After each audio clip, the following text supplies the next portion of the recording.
Hello, and welcome to the Living Scary Podcast. The podcast where we talk about real-to-real horror so you can live vicariously through us. I am quite possibly the most unlikable protagonist in any horror movie ever. Logan, and I like to watch and talk about horror movies. And I'm one of those powdered wigs that they wear in England for, like, courtrooms and stuff. McCall! And I like to talk about true crime and murder. Woo! Do they actually wear those, like, today? Like, yeah, in normal like, this real is, like, a times? for real today. They still wear the little wig.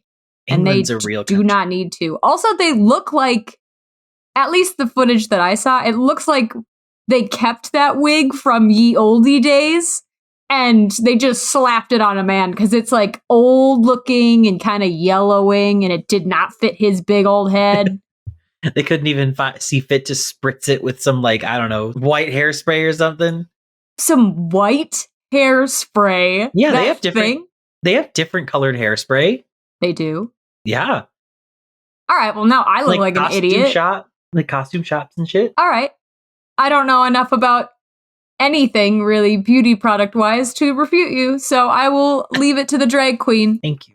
God, finally someone does. Thank you. I just started wearing earrings for the first time in like 5 years, so I'll tell you this.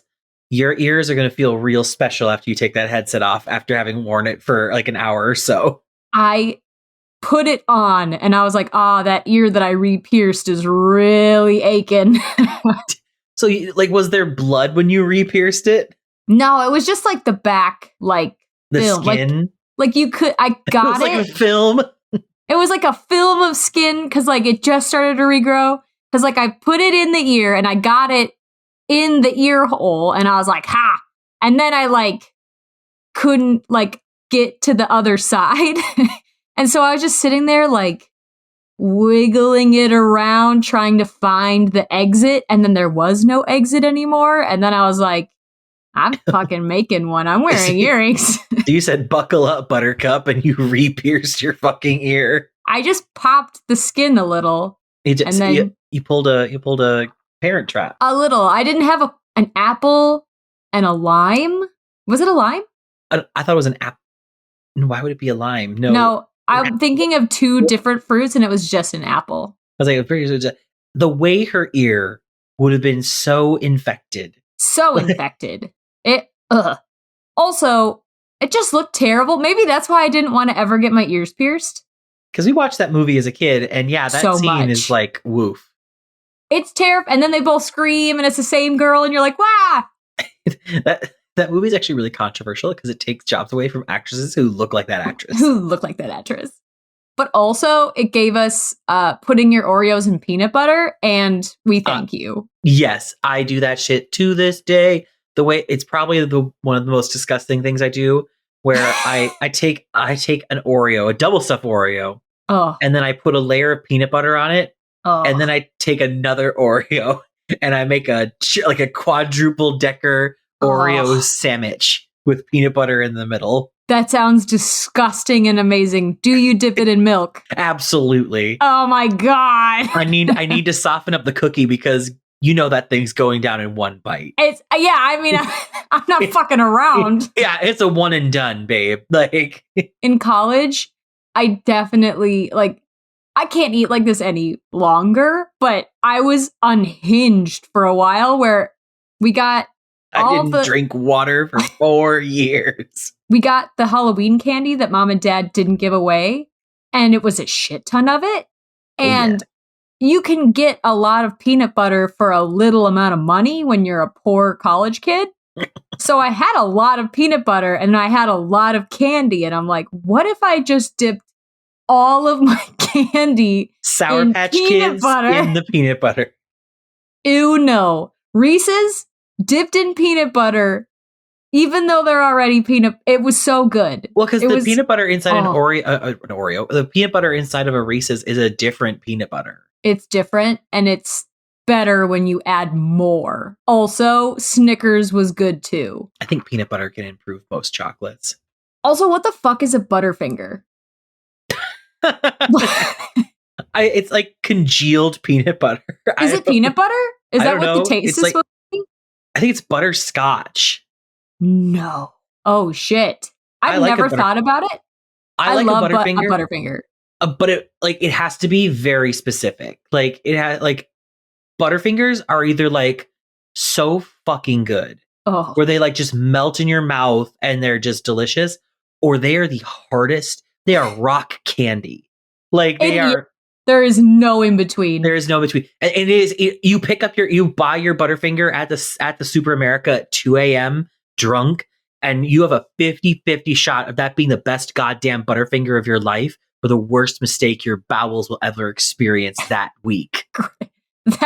Just that week, though. Yeah, no, because it's going to take you all week to shit out that one. It's all going to come out in one solid Butterfinger out your ass. That was disgusting. I did not like that image for me. You're just like removing it like a tumor. Like, I don't think that's how they remove tumors. I could be wrong. Yeah, well, you know. As not a doctor.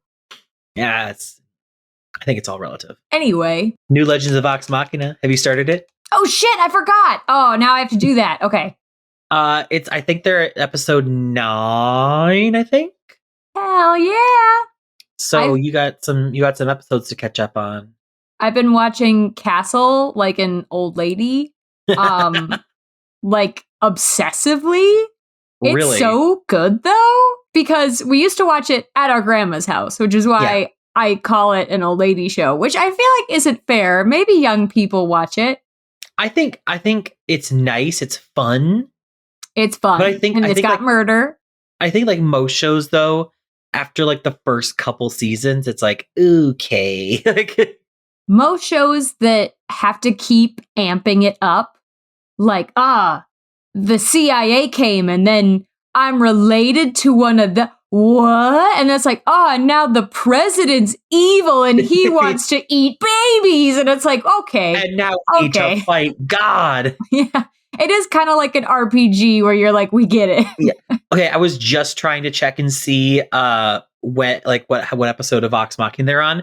And one of the 4 like TV shows we think you like popped up. Apparently Ghost Stories is on Amazon Prime now.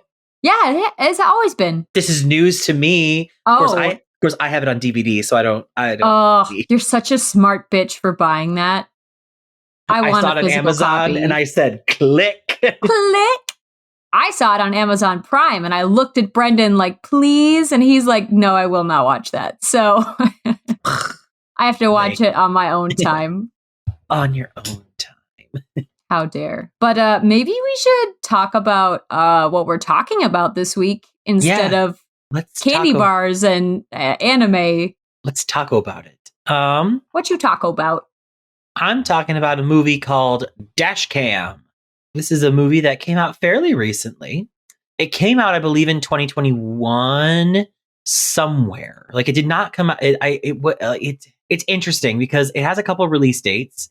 It has September 13th at 2021 at the Toronto International Film Festival. So is it like an independent film? Kinda, yeah. Okay. I would say, part of me wants to say yes, part of me wants to say no, because it's actually done by Blumhouse Productions, which is most well known for doing the Paranormal Activity series. Did they do The Conjuring too? I think they may have. Oh shit, I can't remember. That's okay. I think they sprung that on you. Oh yeah, no, they produce a lot of shit. They produced it, The Purge, Insidious. Oh, I love Insidious. Unfriended. Is that the one? Get Out. They produced Get Out. Oh, I like Get Out. So like they know what they're doing with horror movies. They didn't know what they were doing with this one.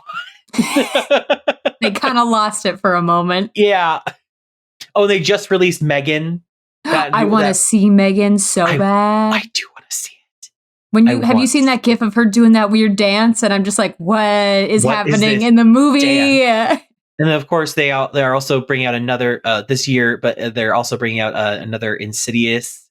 What? Is Patrick Wilson going to be there? I don't know, but another one called They Listen. I don't know about. And they also say The Exorcist, and I'm like, are they remaking are they trying to do the impossible? They should not do that. They are trying. I think they are trying to redo. I think I don't know. Let me see. I'm sorry. This is all news to me because you asked me this question. It made me fall down this rabbit hole a little bit. But it's part of the franchise and will serve as a direct sequel to the 1973 film adaptation. So it's retconning everything that happened after, like Exorcist 2 or whatever, and like 3, the bad seed or whatever it was. I can't remember. All right. Well, I did not know that there was other ones.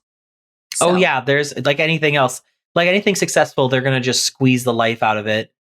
But no, so Blumhouse has done a lot of stuff. But so like I said, it's like it was released in September 13th of 2021 at the Toronto International Film Festival. But it was held due to COVID-19. The festival stage is kind of like hybrid in-person and digital screenings. And so it's like that was like the official release date, but then it didn't really become something people could watch until looks like June 3rd of last year of 2022. Oh, like it went in theaters. Yeah, I believe so, yes. Like that's the release date. That was like the release. This is in June 3rd of 2022 in the United States and the United Kingdom. Damn. That's way afterward. Yeah. And it's directed by Rob Savage, who is known for a lot of horror movies. Like one of the ones I think he's like better well known for is like same thing, produced by Blumhouse, but the Host, I think, was Host by Blumhouse. I can't remember, but Host was what he was known for, which is like, I think if I remember correctly, it was like 2020, and it was also kind of created like as like a Zoom kind of like horror thing where they do a demonic thing over. They do Zoom. A demonic Zoom call. Yeah, basically. And so, but people in this movie are, we got Annie Hardy, who plays Annie Hardy, who is apparently some kind of like music person, but I was like, I've never heard of her. We have Amar Chadha Patel playing Stretch. And then a lot of other people. There's nobody that is like particularly well known in this movie, unfortunately. Yeah, I didn't know any of the people you've said so far. Nope. This movie is interesting. What I will say, let's start off with some positives. It's only about an hour and 20 minutes. So doable. It's a very light watch. And I will say the last like 10 minutes is the credits. So doable. Knock 10 minutes off that and you're good. And I'll say for the most part, the acting is pretty okay. But I'll get into that in a moment. One big plus, and this is something that I think because it's Blumhouse, they know how to do found footage. And several of the shots in this movie were really creepy. Nice. It is. So I am seeing here the budget for this movie was like $100,000. So very light budget, but it only turned about a profit of about $70,000. That's not great. But it was the pandemic, so... It was well, also, like, let's be real. Nowadays, how you do in the theaters is no indication of how well the film will do, like, in post-sales and everything. Fair. I have very conflicting feelings about this movie. So it starts out with our main character, Annie Hardy, and she's, like, this very unsafe driver because she does, like, live streams out of her car. And she makes videos with like songs. She raps like a white person. And using like her viewers' comments as lyrics. And it's like, all right. And she starts off being kind of like irritating and stuff. But then they say, oh, you know what? She's kind of irritating, but you know what would make it worse? Let's make it that she is the most obnoxious right-wing internet personality who believes COVID is a hoax. I don't know. It's very like, like it's one of those things when you're watching it. But so she eventually gets tired of it and decides to go to London. Okay, wait. She is this very icky main character, and she is playing herself because she is a real person in real life, right? Yes, but I think she's playing the character.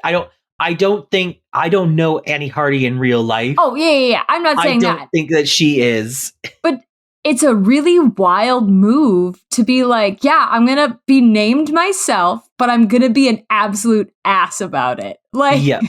I would just be like, maybe let's give me a fake name. Yeah, can we get like a fake name here? But so basically she decides to go to London because she wants to meet up with her old bandmate Stretch, because she used to be in a band with this guy.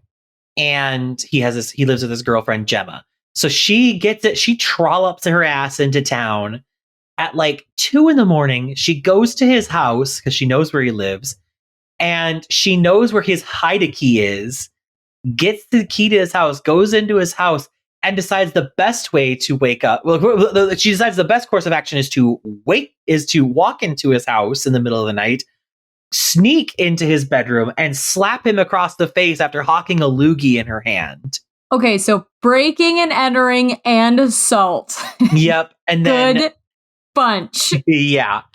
And so basically, his girlfriend Gemma and Annie definitely clash. First of all, let's get this out of the way. Every person in the goddamn UK is named either Gemma or Callum. Like that's it. Those are the only names they have over there. Anyway, so to get her out of the house, Stretch kind of takes her out of his job, and Stretch works as a person who does food delivery. And this is I think this is supposed to be set during like peak pandemic times. So like food like delivery is very important and stuff. It is popping off. Yep. And basically Gemma is not great, is not very happy with her, because during one of the food deliveries, Annie goes off on this place that that Stretch is trying to pick up a delivery from. And she the manager is like, I need you to put on a mask. And she's like, doing what she do, and basically antagonizes this guy to the point where she gets kicked out of the restaurant, and it's not good. And Gemma goes absolutely batshit and is like, no, she got to kick her out. And Annie hears that they're like going to kick her out. So what she decides her next best move is? Grand Theft Auto. Level-headed? No, okay, all right. Grand Theft Auto. She steals Stretch's car, which is his source of livelihood. Keep in mind, what a great friend, first of all. She's consistently showing that she is the most self-centered piece of shit in the world. So she steals his car. His phone is in the car, and she decides to pick up food because he receives the order pickups through his phone. So she decides to accept the order and then eat it herself. Bitch. Because what's even better than that? Getting him fired, especially during the pandemic. What is her problem? I do not know. But so Annie ends up going to this place, this restaurant that was supposedly closed, and then the owner is like, "Oh, we don't have food, we're closed, but I would be willing to pay you a lot of money to do this." And she brings her back where there's this old woman, there's this frail old woman whose name's Angela, and they're like, "Hey, we need you to bring this old woman to this location." And Annie, of course, being the pinnacle of morality and sensibility, decides, yeah, okay, I'll probably aid and abet in not only Grand Theft Auto, but also kidnapping. She's trying to go through everything on the list. Yep. So Annie accepts the offer and starts taking it. And keep in mind that the way that we are aware of this is she's live streaming all of this. Everything that I've described to you has been live streamed. What? The live stream is actually a very interesting mechanic of the movie, because it's constantly filtering, except there are a couple times where the live stream cuts out, but we still see what's going on. So you can kind of see people's reactions to things as it kind of goes on. Do we get her explanation as to, first of all, why she's breaking the law for all the time, and why she's insane? She's doing a live stream for evidence of it. I don't know. I mean, I don't know if it's just because video evidence is not admissible in court, or it's what. not. I don't know. Oh, no, I know. I was gonna say, because my thing hinges on that. So no, I know. I always thought I heard that recordings of thing if someone records an admission or something like that, it's not admissible in court. So, but I feel video. Yeah, I feel video would probably be a little different because it's actually showing what's happening. Yeah. But so basically, Angela's this old woman, and eventually she's like, "We gotta go," and she goes and she shits herself in the car, and it's pretty gross because they show a lot of it. Not necessary. Annie, in a surprising moment of kindness and human empathy, takes Angela into a nearby diner and starts to clean her up. And in the process, we do see like on this old woman's stomach, she has a tattoo of Ariana Grande on her stomach. She's got good taste. I don't know. Yeah. But so as she's like cleaning up, this other woman comes into the restaurant looking for Angela and like attacks Annie. And then we also slowly start to kind of see that Angela has some strange powers where she's like throws the other woman against the wall. It starts to get kind of funky. But Annie decides to go back to the car, and Stretch has now tracked down Annie, and her dumb ass is like, how'd you find me? And he takes, I assume it's Gemma's phone, he takes the phone and shows that he's watching the live stream so you can see where she is. Or find my iPhone, anything really. There's so many options here. So many options. So they're both like arguing, and then all of a sudden Angela suddenly appears inside the car, and they're like, okay, we gotta go. And there's like a point where like they gotta get out of the car, and they leave the phone in the car, and like Angela's kind of staring at it, and she has a mask on, and suddenly the mask starts to like fill with blood, and like blood starts to, it's kind of creepy. Ooh. They decide like at one point, Angela, again in a manifestation of her powers, she kind of like leaves the car, and they have to go out into like a woods to find her. And Angela is constantly seeing like she suddenly appears in a tree. She's floating down to the ground. We get the vibe that there's something weird with this Angela. And the woman with the like who was checking them before, she makes an appearance, and now she's got a shotgun. She's not fucking around. Yep. So, but they do manage to get Angela back to the car. And as they're driving away, Annie discovers that like Angela's mouth has been like stapled shut. And like Angela, once that's become realized, Angela like rips out the staples and like tries to bite Annie, and and then it distracts Stretch, who crashes into another car, killing like two newlyweds. Like they're like in their like bride and groom. They're like in a car that's like detail. I don't know, but it was such like an unnecessary detail. I was like, oh god. But Angela is now attacking them with like these weird supernatural powers. Eventually, the other woman manages to like get Stretch. Like she manages to kidnap Stretch and threatens to shoot him if Annie doesn't tell her where Angela is. Annie doesn't give a shit. And Annie doesn't give a shit. She literally tries to drive away in the woman's car, leaving Stretch. And I'm like, Jesus Christ. I kind of like her now. I've gone full circle. It becomes her. She becomes but she crashes the car. And then eventually, with the help of Stretch, they do actually manage to overpower this woman who is shooting at them. Is kind of crazy because like she reaches in the car, and Annie manages to like get her hands caught in the steering wheel and like snaps her arm in the steering wheel. I have a phobia of that. Pinning her in the car. Really? Yeah. Don't you like think about that? Like if your arm gets stuck in there and it turns, like that bitch is gonna snap. Maybe. No one else is thinking about that? I don't think so. But so kind of caught. They're like, "Why are you chasing us?" They're like, kind of trying to get her to elaborate more, and we find out that this woman is actually Angela's mother, and it turns out that Angela is actually a 16-year-old girl. And the mom produces a picture of Angela, and they're able to identify it based on the Ariana Grande tattoo. What kind of tattoo is it? Is it like her face? It's her face. It's like a face. It's like Ariana Grande's face. Interesting. However, then all of a sudden Angela pops up out of nowhere and breaks her mom's head off. Whoa. Yeah. Angela's not doing great. Yeah, she's old now. And so, we got to check some horror boxes here, because now they decide to take refuge in an abandoned amusement park. Amazing. Where Angela methodically hunts them down and does eventually kill Stretch. Which I was bummed about, because I wanted Stretch to be the hero and not fucking Annie, because I was getting tired of Annie by this point. What? How? There is Annie, of course, gets away in a new car, and there's actually a really cool scene where like she's driving away and Annie's thinking she got away, and slowly in the back, like the brake lights or whatever, you can see Angela like T1000ing towards the car. What? Okay, we have no information as to what's going on, right? Not about Nothing. Angela at this moment. Huh. And then Angela tries to break into the car to kill Annie, and eventually pushes her car into the lake, and Annie manages again to escape somehow. I don't know. And eventually Angela also has kind of like a weird thing where like Annie's kind of crawling out of the water, and in the background you see Annie just kind of, did I say Angela? Angela escapes.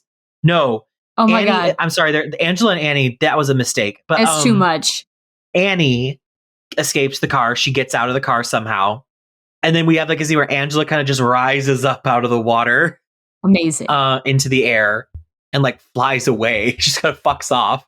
Annie manages to make her way to a remote house where she is able to go inside, and the house is completely abandoned. And she quickly realizes that this house is actually, how convenient, it's the house that she was supposed to bring Angela to way back at the beginning of the film. How did she figure that out?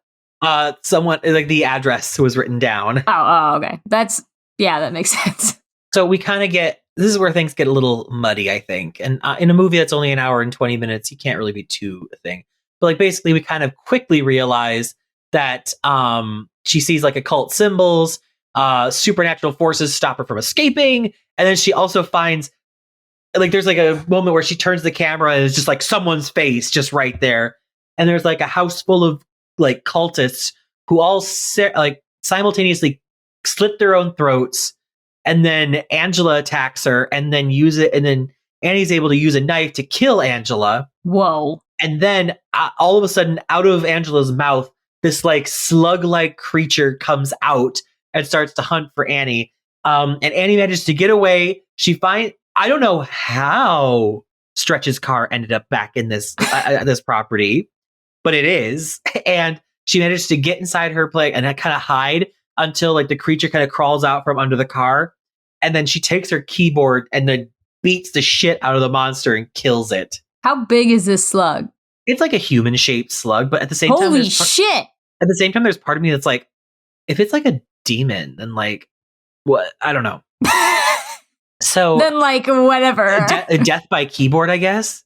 And then basically Annie collapses in the car and she starts the live stream again. So like that whole time, the live stream was not going. Like we were seeing what was like going on in the camera because found footage, but like people in the audience were not seeing it. Weird. And then it kind of goes in, and that's the end of the movie. Like it's very short, and we have a lot of questions that remain unanswered. It's like, what was the goal of this cult? Like this creature was a pussy. Like of the demons that you could possibly worship, it died really easy. One that was death by keyboard was pretty pussy. And then why did it make her old? See, and that was the thing that I was like, why the hell did it make her old? Well, the creature's title in like the cast is called the Parasite. So what I can gather is maybe this creature was like sapping her youth. Okay. Maybe.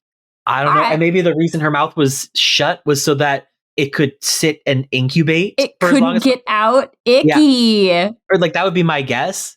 And I don't know. Oh my God. Annie was the single most unlikable protagonist in quotation marks that I could ever like. It's one thing to like have your views and whatever. I don't want to get too much into the politics of it. It's one thing to have your views about what's going on, but like at the same time, she's presented as so vile about it that it's like it's completely unlikable. And then the fact that she survives to the end and does not learn anything. She doesn't get better. She doesn't improve. She doesn't learn how to, it's like maybe I can maintain my views, but not be a total asshole about it. Or maybe this experience had changed my views. No, we don't get any of that. It's just, nope, she continues to be a total dickweed. Yeah, I don't even think her views at this point matter. She's just like stealing her friend's stuff and like she did kidnapping an old lady. She literally committed Grand Theft Auto, like, and then the logistics of that, where she's just able to kind of like go home. It's like, no.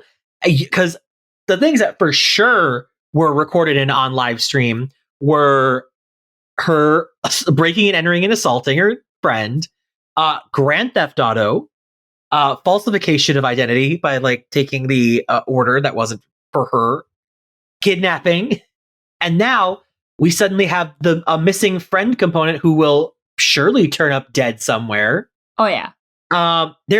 She would be so locked up until they could figure out what happened. Like she wouldn't just be able to go willy-nilly scot-free. Like, it should have ended with her learning her lesson and being a better person and then getting taken over by the slug. Or something different than what it was. Just any other thing, really. Oh my God, taken over by the slug, and then she starts getting like COVID symptoms. Taken over by the slug, and then she like becomes better. The slug makes her better. The slug's like, actually, she was kind of awful.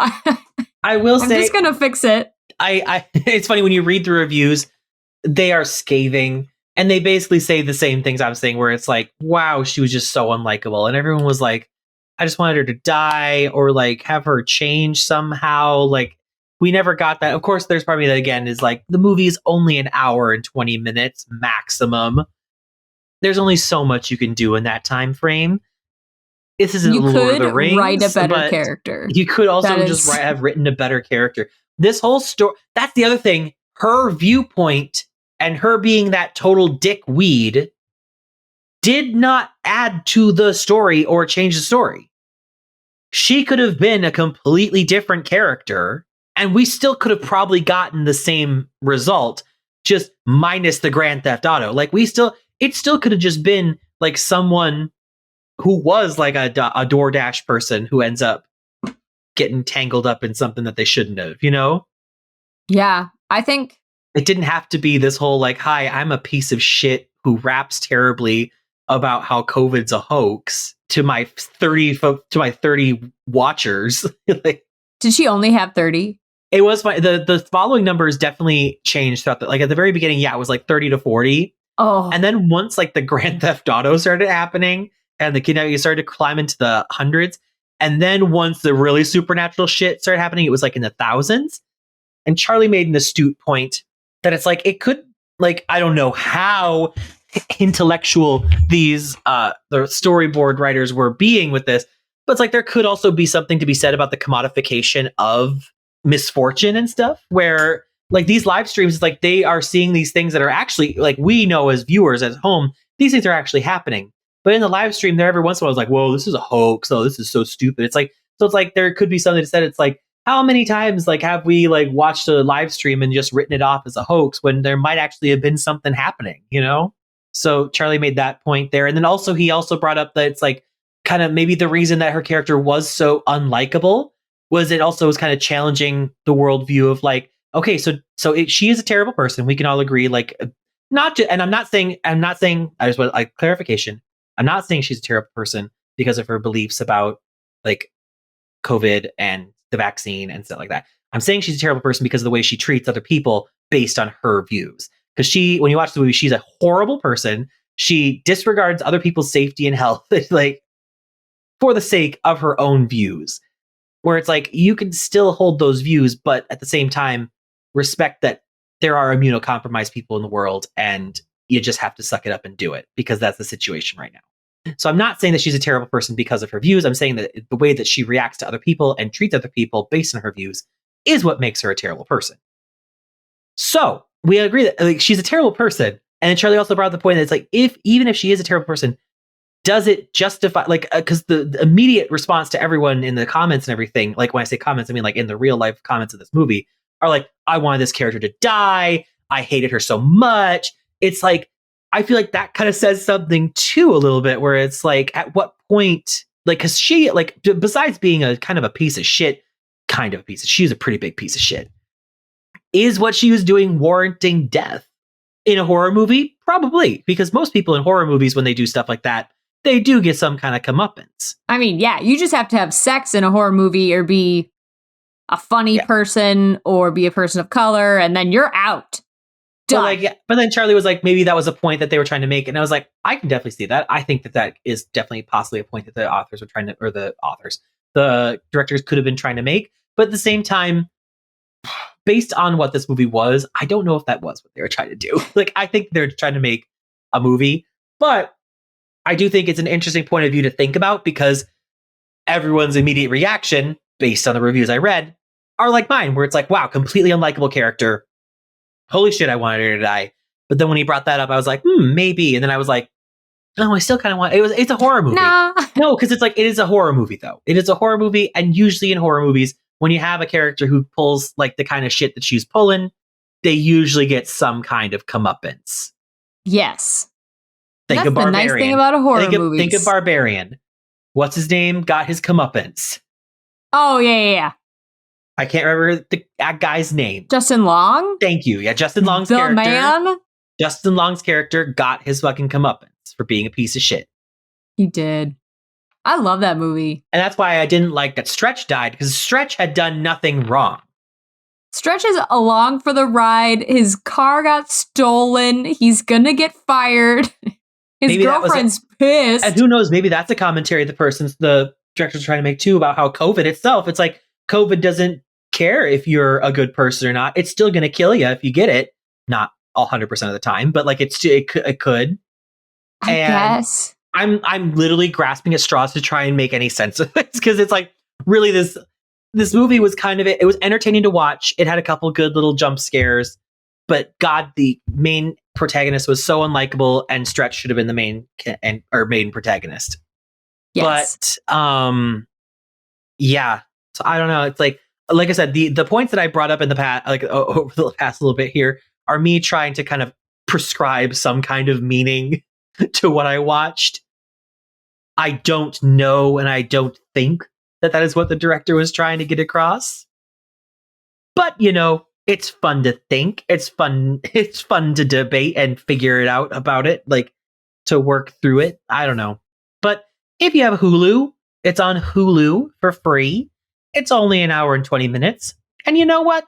If you go into it with the idea that you're watching kind of just like a silly movie with a couple cheap jump scares, that did get me a couple times.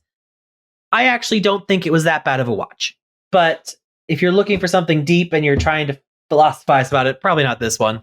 Don't click on that one. But, if you want to give it a watch and just kind of check it out, cinematographically pretty good. Like it's Blumhouse, so they know found footage. I would hazard a guess and say that they were kind of the head of revitalizing the found footage genre with Paranormal Activity. I know that some people would probably fight me on that. What? Paranormal Activity is great. No, I'm not. No, it's not. Going back and watch it at the time when I watched it in high school terrified the shit out of me. Watching it now, I was like, nothing fucking happens in this movie. Nothing happens.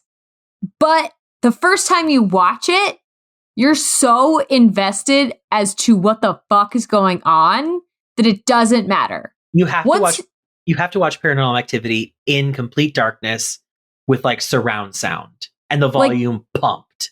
Once you know the story, it is not scary, nothing happens, and it's kind of boring. But when you don't, it's fun. I liked it.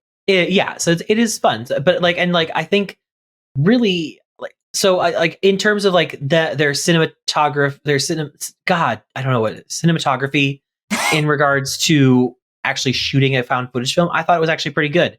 And really all the other characters were fine. I mean, it's like I said multiple times now, it's only an hour and 20 minutes, so they can't flesh out characters too much. But other than Annie being insufferable, the other characters are all fine.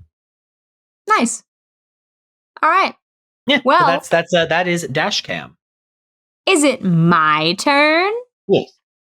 Yay! All right, let's go.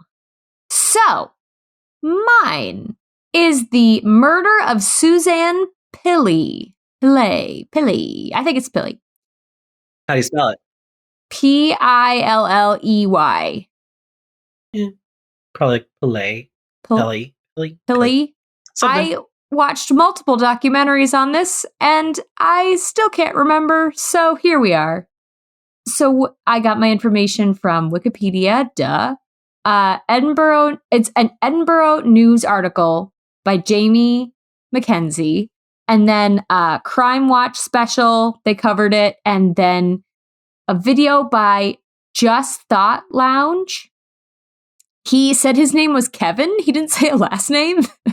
So by Kevin. And it was really... Kevin!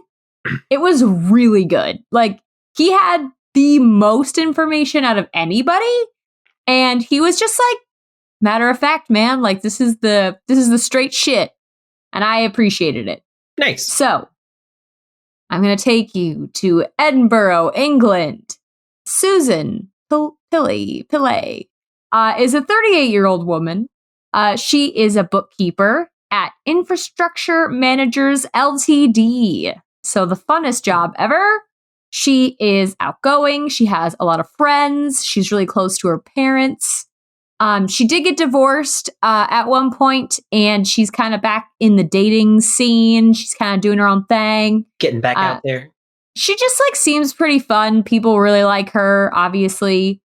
And then Tuesday, May 4th, 2010, if we track her movements, specifically because Europe, I think England especially, is very different on CCTV They stuff. have like CCTV on like every corner. It's everywhere. So based on the CCTV footage, we can pretty much just follow her like whole route to her house. I mean, not her house. From people in the United States would flip their ever-loving shit if like there were that many CCTV cameras. Yes. But yeah, we can see her entire like stroll to work basically. So she is going to work.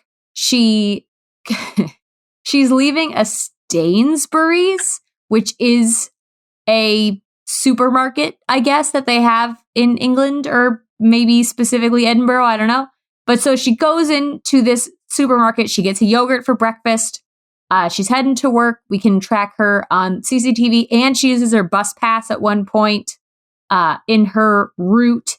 She also texts her mom at one point saying, like, I'm really excited because I'm like maybe starting a new relationship with a new guy. It seems pretty good. And then we have the CCTV footage of her.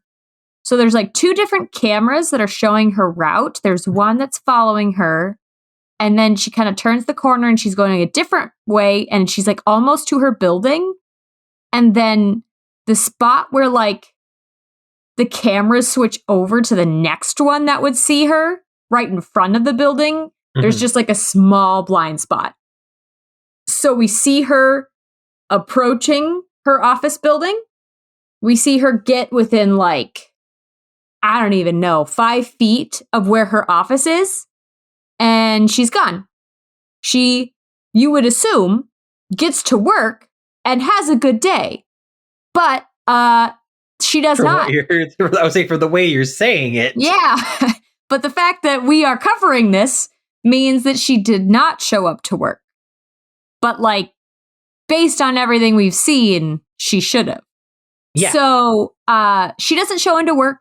And her coworkers immediately are like, where the fuck is Suzanne? And they call her parents because it's so weird for her to not show up immediately that they are worried instantly. So they call her parents, and her parents like, and they're looking around. I mean, she just texted her mom. So her parents are kind of like, what are you talking about? But her parents can't get a hold of her, and they put in a missing persons report that day, which I thought that there was a thing where I'm thinking of the US, so it might be different in England, but it might be different in the United States. But like, you can't report people missing within 24 hours or some dumb shit, which I'm like, well, if I know that they're missing, can I just report it and get it over with? Could I please? No, I do agree with you. I think there is some kind of dumb shit in the United States that you can't do it right away. Which is bonkers, because if you think about the other rule of missing people that I know is within the first 48 hours, if you don't find them, then they're probably fucking dead. It's like, why do I have to wait then? It's like, that doesn't make any sense. I want you to find them quickly. So anyway, so she has a missing persons report. The police reach out to the public for information. They're like, where could she be? They show everyone the CCTV footage of her going into work. And then the police go to her office the next day, and they're like questioning the staff on like what's going on. Mm-hmm. And the staff's like, I don't know. And the upper management in the thing are like, hey, I don't want to point fingers or anything, but you should check out this one dude she might be hooking up with. And the police are like, good tip, thanks. And he, funny enough, was not at the office the day that the police came in to question everybody. Huh. His name is David Gilroy. David is a married man, and he has 2 kids. And it is pretty clear, I guess, based on like work emails, that they were having a thing, which is like, what kind of work emails are you sending? Yeah, Jesus. My work emails are very vanilla. Yeah, sending it through work, it's like, that's brazen. That is baller. But yeah, so apparently it was obvious enough where the people at her work were like, hey, you should check out David. he might be a person of interest. He, based on the whole already married with 2 kids thing. The police kind of find out they started an affair in 2009. They were on again, off again. Mm-hmm. And his wife finds out at one point that he's dating a coworker, and he moves in with her for a little bit because obviously his wife's not a fan of that. What? And then, no way. Yeah, it doesn't last super long, and he kind of goes back to his wife. It's like a whole thing. Suzanne remarks that he's getting overly jealous to friends. She even mentions that she thinks he's checking her emails, her like personal emails at one point. She's like, I think he's like watching my shit. And that's not good. No. So Suzanne eventually tells friends, I'm done with that. He's jelly. He's married. He's not like obviously committed to me. So I'm going to break up with him. Like, I'm over that. And it sounds like she tries to do it a couple times, and it just doesn't stick because David can't let it go.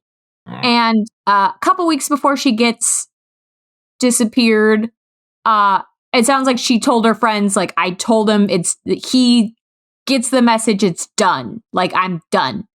But it's then over. Also, though, it sounds like he met up with her. So she disappears on Tuesday. It sounds like she met up with him on Sunday. They went to the store. There's CCTV footage of them getting... Footage of them getting dinner stuff. Fixins. Mm-hmm. He has dinner with her, and then he stays the night. And then Monday is a holiday. He comes home and brings flowers to his wife. And then... spends the day with his family. And it's like, oh, okay. So it was not a great relationship. Okay then. It was a little gross. Yeah.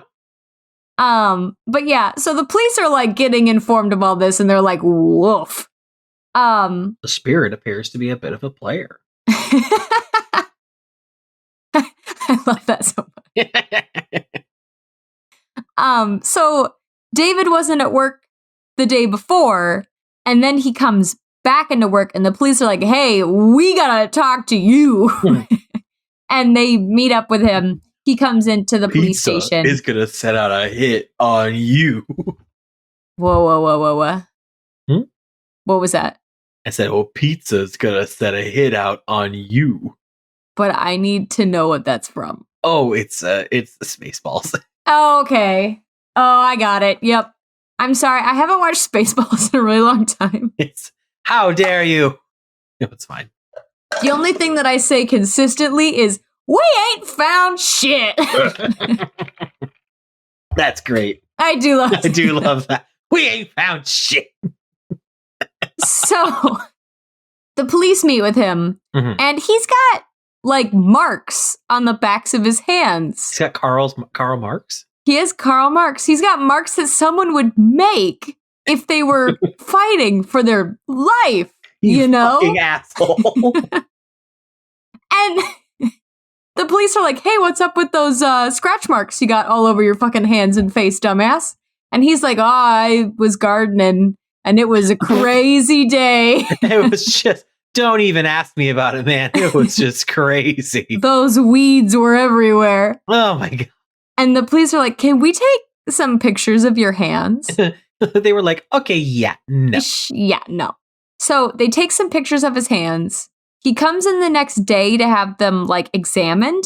And I guess the guy that's examining his hands is like, I think he put makeup on these cuts to like make it so we couldn't see them as well. Like, I think he was trying to cover them up. I think he thought we were stupid. I think he thought that like this was the first day on the job. Yeah, I think he thought he was dealing with an intern. So that's weird. So the police are like, cool. No, that was a great first meeting we had with you. We're not going to check in on that at all. Cool. That's awesome. The police immediately are like, let's watch his CCTV footage of like how his day went. So the footage shows that he's taking the bus to work, which I guess people do. Yeah. He arrives to work before Suzanne. And then his computer shows him logging in. And then at a certain time that I didn't write down, but he logs in before Suzanne gets there.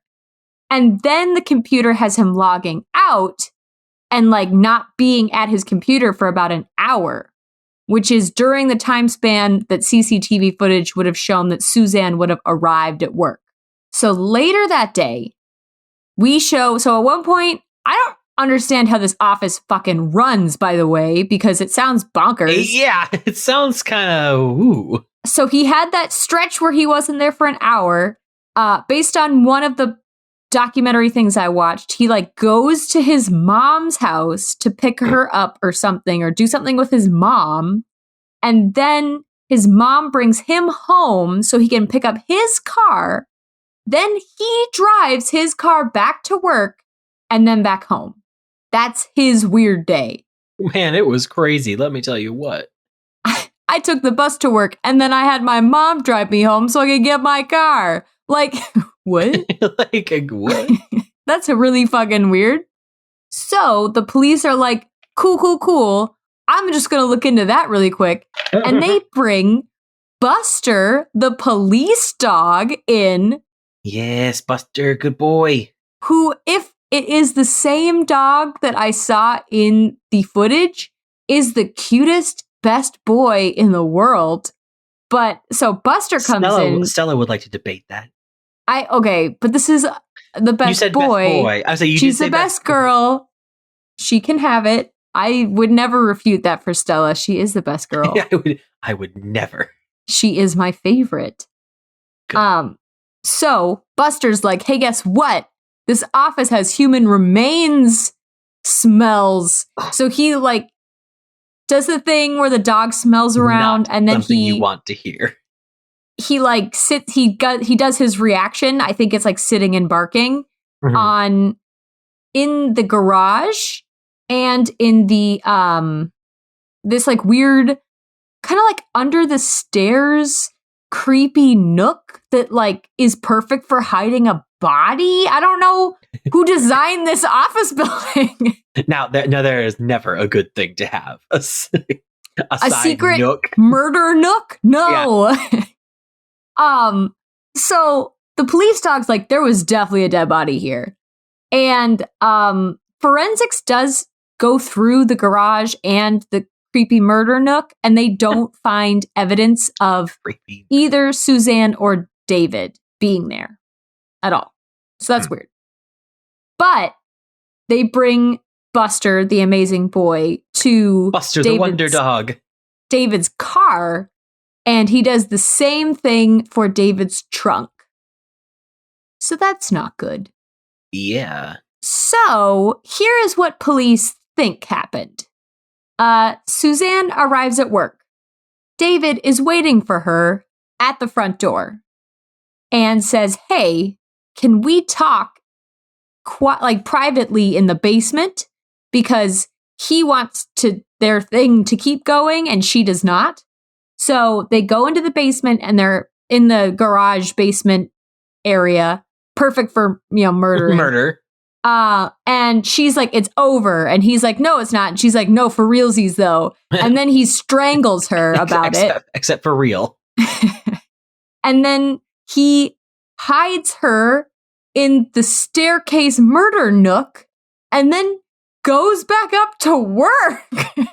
Like a fucking crazy person. And witnesses from that day at work are like, yeah, he looked really flushed and his eyes were really dilated and he looked kind of weird. And it's like, yeah, you fucking strangled a lady. It'd be like that when you do that. Your eyes will be a little dilated. So he hides her under the stairs. Then he leaves work to go pick up his car to bring it back to work because now he's got a dead body to deal with. And then he gets her dead body from the stairs and then he brings it into his car and then he drives home with it. One thing to note, it is slightly different depending on the source, but some sources say after he strangles her, he comes back up, he logs into his computer and he makes an appointment in his work calendar saying that he's going to be gone for a meeting tomorrow. And it's in, I'm going to call it Login Pede. That's probably not right. But it's in Argyle and it's kind of far away from where they are currently. And it's near Argyle Forest, which is a really big wilderness area that's perfect for body hiding shenanigans. So the next day he takes his trip to Argyle, but going back to his meeting. One of the sources I read said that he made that meeting right after killing her. And then another source that I saw said that he had already had that appointment set up for a long time. So what's the truth? So I do not know what the truth is. All I know is it could be either one. Anyway, so he is going to his weird meeting. The police... His mystery meeting. His mystery meeting. The police can track his trek on the CCTV because he keeps stopping at, track his trek. Gas stations and on the road and blah, blah, blah, blah, blah. His phone is turned off at the same point going to and back. So the same stretch of area, his phone turns off. Yeah, to and from. I can't talk. It's okay. And that, when his phone is turned off, is when the police think that he hid the body. Yeah. Makes sense. Also, in that, if you're mapping out the area that he traveled, that stretch that he traveled should have taken him 37 minutes, and it took him about 2 hours. There's about 2 hours of unaccounted time for his trip that should not have taken that long. And the police are like, well, that's great. They're like, well, how about that? They take his phone records, and it looks like in the weeks up to her disappearance, he called her and texted her 450 times. Whoa. Because he wanted to talk to her. And the morning that she disappears, he suddenly stops texting her. As if he's like, no, that bitch is dead. She's not going to respond to that. Yeah, I don't need to text her anymore.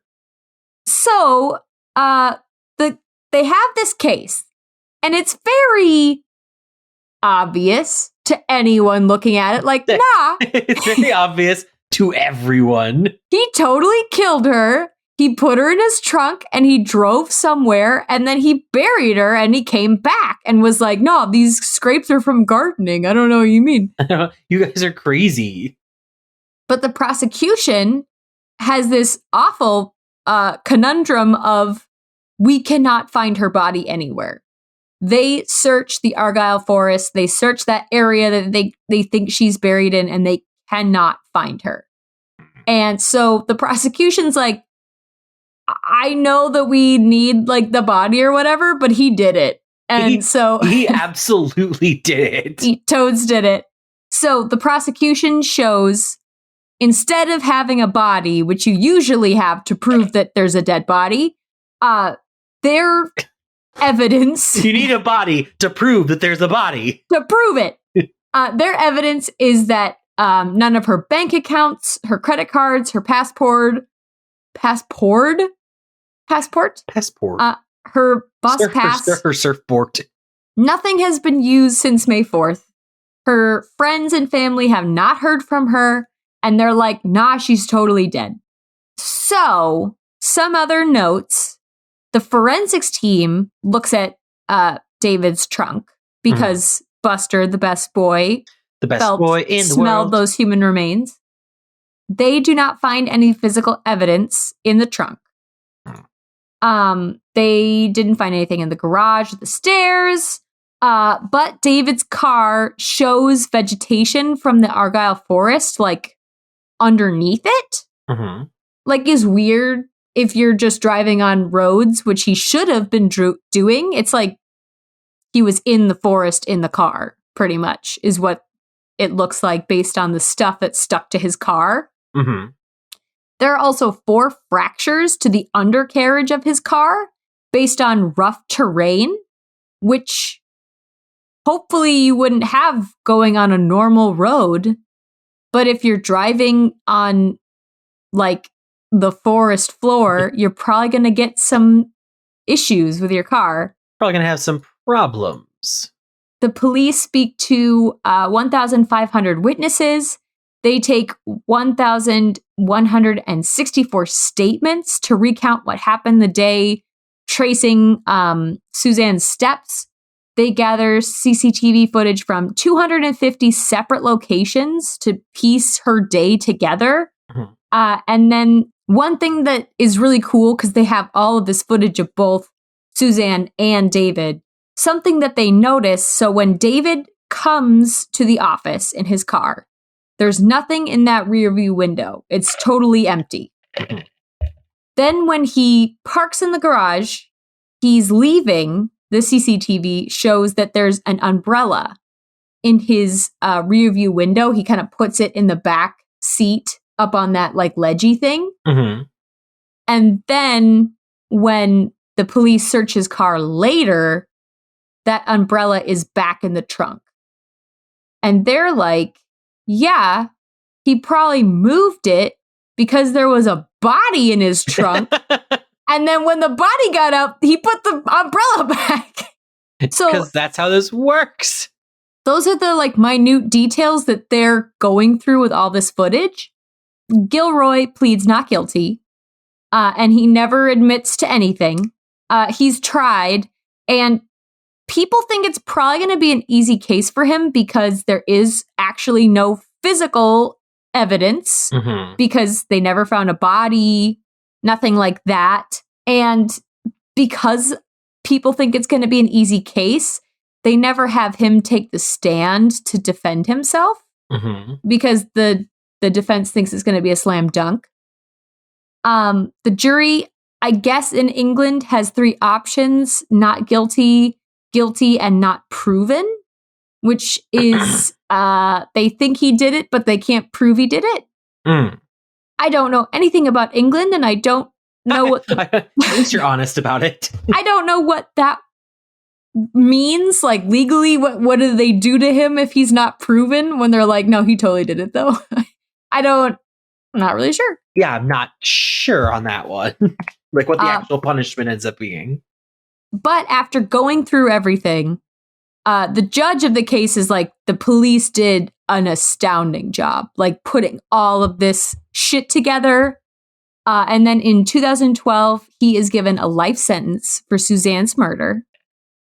It is the first sentencing in England that's allowed on cameras in the courtroom, which is why I saw the judge's funny wig.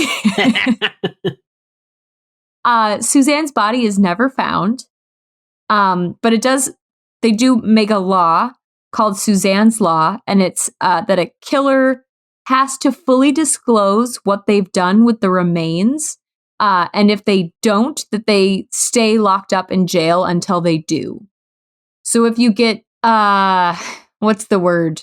If you get proven guilty for a crime, you have to tell them where you put the body. And if you maintain your innocence, like David is, and say, I didn't kill her, so I don't know where the body is, David's pretty much never going to get out based on this law, because you got to show it to us, man. I don't know what to tell you. So that's kind of where things are currently. He's tried to put in appeals a couple times and they've been shot down. Some things to note: if he did take the stand for his defense, he brought up a couple things about the case and he explained things away, like the fact that his trip was supposed to be a certain amount of time, but there was 2 extra hours. He was like, well, I was having car trouble. I had to keep stopping on the side of the road to futz with my engine and stuff. So that's why it took so long. Mm-hmm. I also stopped for food a couple times. That also added to the time. So that's one thing that you can think about.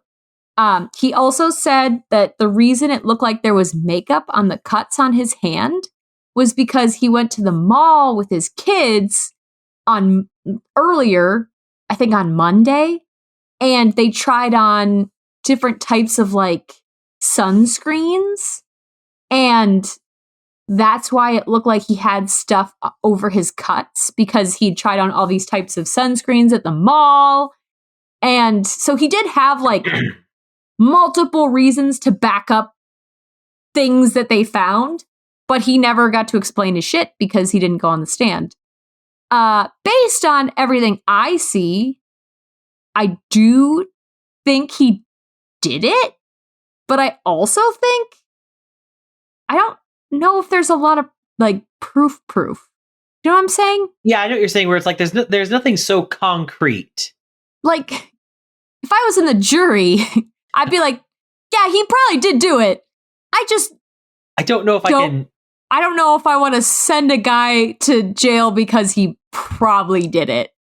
Yeah, it's if I'm sending someone to jail, I want to make sure I'm sending them because I know without a shadow of a doubt that they did it. But he probably did it. But let's be real. Let's be real. So yeah, I don't know. That one is crazy. But yeah, the important thing to note is that the CCTV footage is pretty much a main point of the case. That's how everybody pieced together what was happening and how they figured out who did it. And they are still looking for Suzanne, and her family is really sad that they can't find her body. But yeah, it's a weird case because I don't it's so hard because it's on one hand I'm if he did do it, just tell the family. It's a rough one, honestly. I don't know how I feel about it. It's horrible, but I thought it went well with your found footage idea. I think it did too. I think it worked out really well. And it's a thinker. It is. It definitely gives you a lot to think about. All right. You got any sibling stories? Any fun stuff? I've been racking my brain. I have not been able to think of a single sibling story that we have not already told on this podcast. I agree. Can you think of anything? We're definitely going to have to probe mom and dad. I mean, yeah. They have so many siblings. I feel like they got something. I mean, I was going to say for us. Oh, for us. For our, I'm sure that they're thinking of they can think of stories that we haven't thought about, Probably. I feel like I thought of one a couple days ago and it's gone. I know, it's one of those things where I can think of them, but then when the moment comes, I'm like, wait, what? No. Wait, where are we? No, where did it go? Come back. So, yeah, if you want to tell us about your sibling stories and you want them read on the podcast. And who doesn't want that? I mean, who doesn't want that? You can email it to us. We have an email at livingvicariously@gmail.com, that OG name that everyone loves. We also have livingscarypodcast@gmail.com if you want the easier to spell version. And we will definitely read your sibling stories out loud or any nice shout outs, any horror movie ideas or true crime ideas. Definitely let us know. Yes, anything that you would like us to talk about, not commit. Wait, what? Any true crimes that you don't want to. That you want us to cover. Yeah. Don't like kill someone about it, but like ones that you're interested in, preferably. More like interested in hearing our thoughts, like because we have very interesting thoughts on things. I have come to know, I have come to understand. Like we have a very unique way of presenting thoughts and opinions. I think I've been told. By who? Charlie. Oh, okay. That's what he likes our podcast though. He's like, I like how you guys are able to like present things. You guys present things in a very unique way. I feel like it's a very stream of consciousness kind of thing, you know? Yeah, definitely that. One of those bad boys. I can feel that. I can sense that. But if you want to follow us on any of our social media, we are at Living Scary on Twitter. We are on what's it called? Instagram. We're Living Scary Podcast. We are on Tumblr as the Living Scary Podcast. All of that kind of fun stuff. You should definitely follow us. Tell your friends. All that fun stuff. Yes. But yeah, I think that's all I got. All right, we're gonna have to have a doozy of a sibling story because I think this is like the second or third one we have not had one. So we have to go on like a sibling vacation where we like get into shenanigans. Yeah, we haven't had a vacation in so long. So little. All right, are we ready? Yes. All right. Boo! Oh!